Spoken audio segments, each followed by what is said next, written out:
Porn road પર આવેલી T post the દેશી કેફેના રંગત મંચ પર મ્યુઝિક કોન્સર્ટનું આયોજન કરાયું, જેમાં વિશ્વ પ્રસિદ્ધ લોકગાયિકા શબનમ વિરમણીએ સંત કબીર સાહેબના પ્રાચીન ભજનો, પદો અને દોહા રજૂ કર્યા હતા, જે સાંભળીને હાજર શ્રોતાઓ મંત્રમુગ્ધ બન્યા હતા.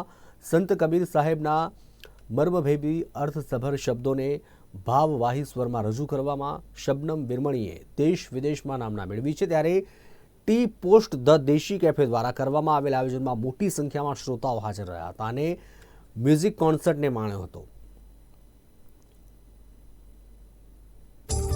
ખાસ સિંધુ ભવન રોડ પર આવેલા ટી પોસ્ટ પર હું આવ્યો અને હું તો આજે આ જગ્યા પર અચાનક એક્સપ્લોર કરવા આવ્યો હતો અને મને ખબર પડી કે અહીંયા કબીરના ભજનોનું સંગીત ચાલી રહ્યું છે. કબીરને જાણતા હોઈએ પણ કબીરને જ્યારે કબીરના ભજનો સાંભળવા મળે અને સંગીત સાથે કંઈક ને કંઈક કબીરને આજે જાણવાનો મોકો મળ્યો હોય એવો કંઈક આધ્યાત્મિક અનુભવ થયો.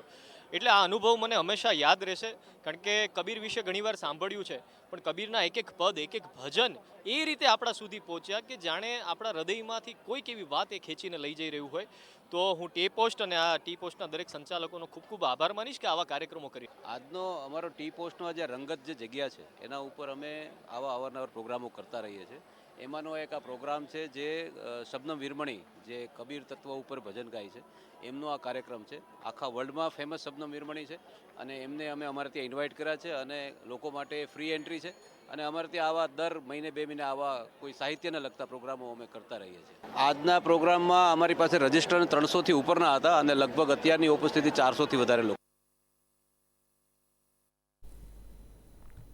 મોરબીના હળવદ નજીક કારને અકસ્માત નડ્યો હતો. કારમાં સવાર 6 લોકો હાજી